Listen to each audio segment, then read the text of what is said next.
Welcome to கதைகளின் குரலோசை. நான் உங்கள் மயிலினி. நான் ஒரு ஏட்டுக்கல்வி இல்லாத பேதை. என்னுடைய வாசிப்பில் இந்துமதி அவர்கள் எழுதிய கன்னத்தில் முத்தமிட்டாள் அப்படிங்கிற சிறுகதையை கேட்குறீங்களா? கேட்டுட்டு உங்களோட கருத்துக்களையும் மறக்காம கமெண்ட் பாக்ஸில் சொல்லிட்டு போங்க. சரி, கதைக்குள்ள போலாமா? அத்தியாயம் 11. விமான நிலையத்திலிருந்து வீடு வருகிற வரை யாரும் பேசவில்லை. கனத்து கிடக்கும் மனம் பேசினால் தழும்பி விடும் என்ற பயத்தில் மௌனமாகவே திரும்பினர். வந்தபோது 2ஆக இருந்த டாக்ஸி திரும்பும்போது 1ஆயிற்று. அந்த அம்பாசிடர் டூரிஸ்ட் வண்டியில் அடைத்தவாறே வீடு திரும்பினர். ஏன்பா, ஏர்போர்ட்ல இருந்து நம்ம வீட்டுக்கு வரவே 20 நிமிஷம் ஆயிடுச்சுல்ல, இதுக்குள்ள சத்யா நான் பம்பாய் போய் சேர்ந்திருப்பார்ல என்று அமைதியை உடைத்து ரமாதான் முதலில் பேச ஆரம்பித்தாள். சீச்சி, பிளேனு பம்பாய் போக 2 மணி நேரம் ஆகும் என்று அதை மறுத்தாள் நித்யா.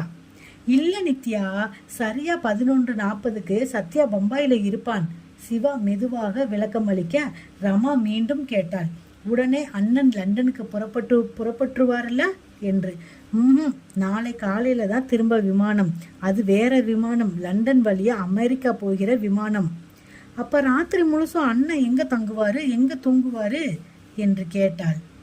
தூங்குறது எங்க, உட்கார இடம் கிடைச்சதுல நாற்காலையில சரிந்து லேசா கண்ணை மூட வேண்டியதுதான் என்றான் சத்யா.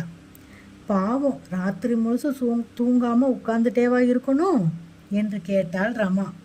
இன்னைக்கு ஒரு நாளைக்கு நீ பாவப்படுறியே, இனிமேல் அவனுக்கு அங்க எங்க சாப்பாடோ எந்த இடத்தில் தூக்கமோ, நம்ம மனுஷங்க யாரும் இல்லாத இடத்துக்கு போறானே குழந்தை என்று சொல்லிவிட்டு கமலம் விசும்ப தொடங்க யாமினி தன் எரிச்சலை வெளிக்காட்டினாள். ஏமா, அங்க இருக்கிறவங்களாம் மனுஷங்க தாமா, மிருகங்க வாழ்றா காட்டுக்கு அனுப்பிடல உன் மகனை. வசதியும் நாகரிகமும் நிறைந்த நாட்டுக்கு தான் அனுப்பியிருக்காரு உங்க அண்ணன். இந்த புளி சாம்பாரும் காரக்குழம்பும் கிடைக்காம போனா ஒன்னும் குறைச்சல் ஆகிடாது, சரியா என்றாள் யாமினி. அது சரி, நீ சொல்லுவ, நாளைக்கு கல்யாணமாகி ஒன்னு பெற்றால தெரியும் அந்த அருமை உனக்கு என்றாள் அம்மா. நான் ஒன்ன மாதிரி இப்படி அஞ்சானவப்பட்டு புலம்பிக்கிட்டு இருக்க மாட்டேன். இப்படித்தான் பேசுவ. இப்ப மட்டும் இல்லம்மா, எப்பவும் ஒரே பேச்சுதான். சொன்னதை மாத்துகிற பழக்கம் என்கிட்ட இல்ல, உன்ன மாதிரி இல்ல, சரியா என்றாள் யாமினி. நான் பாட்டுக்கு பேசாமல் தானே வந்தேன். பிள்ளைய அனுப்பிவிட்டு வீட்டுக்குள் நுழைய பிடிக்காமல் நான் கஷ்டப்பட்டுட்டு இருக்கேன். நீ ஏண்டி அனாவசியமா பேச்செல்லாம் பேசுற என்றாள் அம்மா. அனாவசியமா பேசலாமா, அதான் ஏன் வருத்தப்படணும்னு கேக்குறேன். யாரும் லண்டனுக்கு அனுப்பினதுக்கு வருத்தப்படுவாங்களா? ஏதோ இலங்கைக்கு அனுப்பின மாதிரி ஏன் சங்கடப்படணுங்கிற என்றாள் யாமினி.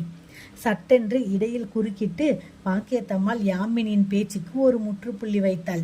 சரி யாமினி, நாங்க அந்த கால மனுஷங்க, பெத்த மனசு கேட்கல. உங்களை மாதிரி படிச்சு விஷயம் தெரிஞ்சவங்க இருந்தாலும் அஞ்ஞானம் பட்டு விட்டுட்டு போயிருக்கோம். சமையல் கட்டும் கொள்ளையும் தவிர வேற எதுவும் தெரியாது எங்களுக்கு.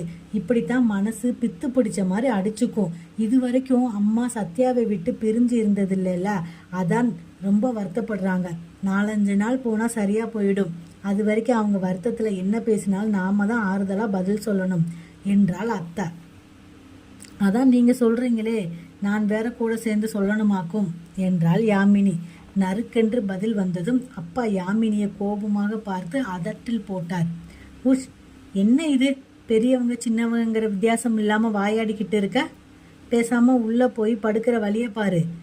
யாமினி விடுவிடுவென்று உள்ளே நடந்து போனதும் ராமலிங்கம் தங்கிய பார்த்தார். இந்த பொண்ணு ஒண்ணுதான் இப்படி பட்டுன்னு பேசுது என்றார். சின்ன வயசு தானே அண்ணா, இன்னும் கொஞ்சம் போச்சுன்னா எல்லாம் மாறிடும். 5 விரலும் ஒரே மாதிரியா இருக்குது என்று பாக்கியத்தம்மாளின் பதிலில் கமலத்திற்கும் சுறுசுறுவென்று வந்தது. கணவனை ஏறிட்டு கேட்டாள். இவ இப்ப என்ன தப்பா பேசிட்டான்னு வாயாடின்னு சொல்றீங்க? அண்ணன் லண்டனுக்கு தானே போயிருக்கு, அதுக்கு ஏமா அழுறேன்னு என்னதானே கேட்டா? இதுக்கு போய் ஏன் நீங்க அவளை வாயாடி பட்டம் கட்டுறீங்க? நம்ம குழந்தைகளை நாமே மட்டப்படுத்தி பேசினா மற்றவங்களும் இழப்பமா தானே போகும் என்றாள். நான் இப்போ மற்றவங்கன்னு சொல்லும்படி யார் எதிரில் பேசிட்டேன்? நம்ம பாக்கியமும் சிவாவும் மற்றவங்களா? வார்த்தைகள் சூடேறி மனதை காயப்படுத்தி விடக் கூடாதென்று பயத்தில் மிக சாமர்த்தியமாக குறுக்கிட்டு திசை திருப்பினான் சிவா. மாமா, நாமெல்லாம் சாப்பிட்டு விட்டு கிளம்பினோம். ஆனால் இன்னும் மாமியும் அம்மாவும் சாப்பிடலை. சாப்பிட வைங்க. இப்போதே மணி 11:30 ஆயிடுச்சு. சத்யா கூட பம்பாய் போய் இறங்கியிருப்பான். நாம் என்னடான்னா பேசிக்கிட்டே நிற்கிறோம். வாங்க மாமா, படுக்கலாம். அவங்க சாப்பிடட்டும். அவங்க 2 பேரும் முன்னறைக்குள் நுழைந்தாள். பாக்கியத்தம்மாள் கமலத்தை கூப்பிட்டாள். வாங்க நீ, பகல் சாப்பாடே நீங்கள் சரியாக சாப்பிடல. காலையிலேருந்து வெறும் காப்பியை குடிச்சிட்டு வெறும் வயிற்றோடு இருக்கீங்க.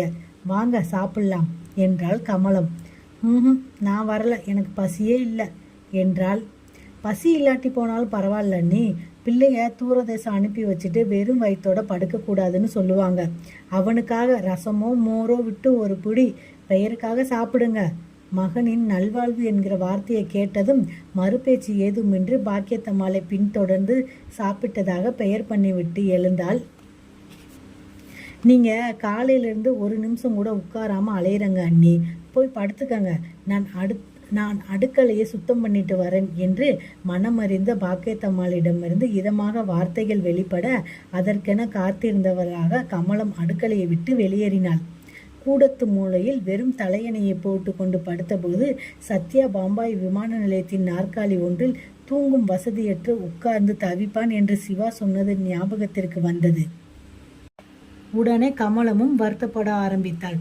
சாப்பாட்டிற்கும் டிஃபனுக்கும் எப்படி அலைய போகிறானோ என்று தோன்றியது. அவனுக்கு அடை பிடிக்கும், அரிசி உப்புமா பிடிக்கும், இடியாப்பமும் மோர்க்குழம்பும் பிடிக்கும்.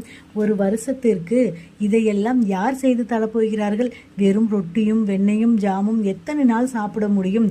அதெல்லாம் அவனுக்கு இறங்காதே. காய்ச்சலில் படுத்தா கூட ரொட்டி சாப்பிட மாட்டானே. என்னைக்காவது காலையில் டிஃபன் செய்ய முடியாமல் ரொட்டி வாங்கி வைத்தா முகத்தை சுளிப்பானே. சாப்பிடாமலே போய்விடுவான். அப்படிப்பட்டவனே மாத கணக்கில் ரொட்டி சாப்பிட சொன்னால் எப்படி இறங்கும் என்று ஆதங்கப்பட்டாள்.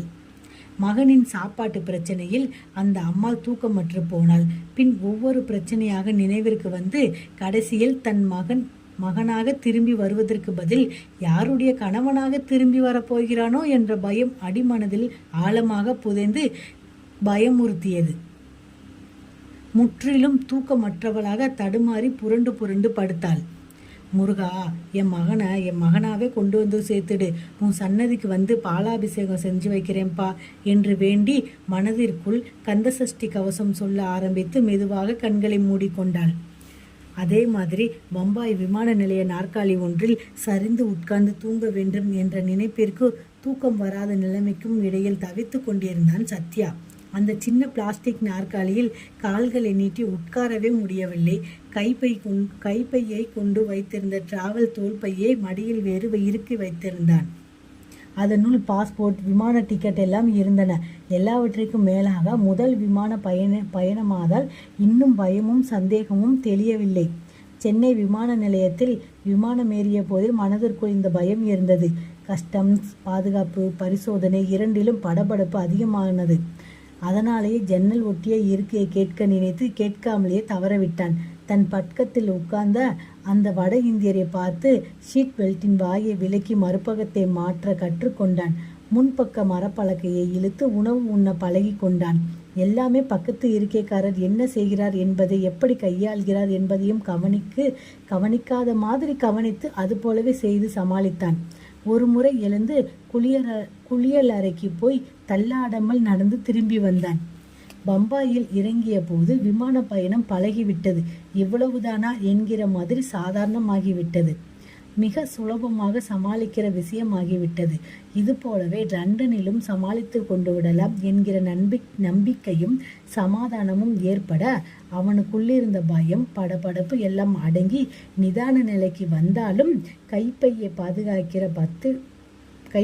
பாதுகாக்கிற பத்திர உணர்ச்சியும் கூடவே மேலோங்கி அவனை தூங்க விடாமல் செய்தது. வழுக்குகிற பிளாஸ்டிக் நாற்காலியில் சரிந்து சரிந்து உட்காரிய சிரமமாக இருந்தது. எழுந்து கொண்ட போது உடைமைகளை அடையாளம் காட்ட கூப்பிட்டார்கள்.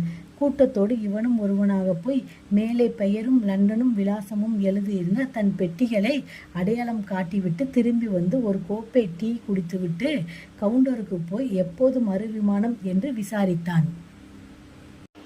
வி அனௌன்ஸ் ஷார்ட்லி என்று பதில் வந்தது.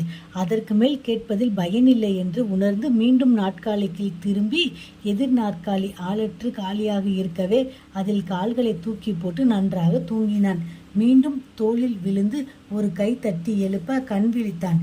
சென்னையிலிருந்து அவனது பக்கத்து ஷீட்டில் பயணித்த வட இந்தியர். விமானம் புறப்பட போகிற அறிவிப்பு வந்துவிட்டதே.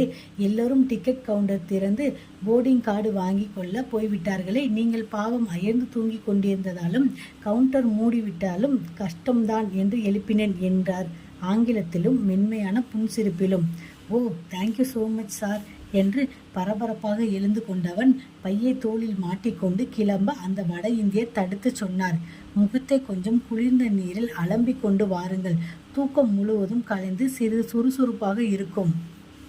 அவர் சொன்ன மாதிரியே இவன் முகம் கழுவி கொண்டு வந்து பின் சிநேகமாய் புன்னகைத்தான். வாருங்கள் போகலாம் என்றார். வரிசையில் நின்றபோது அவர் தன்னை நிர்மல் பாண்டே என்று அறிமுகப்படுத்தி கொண்டார். சிகாகோ போவதாக தெரிவித்தார். தன் வியாபாரம் பற்றி சொன்னார்.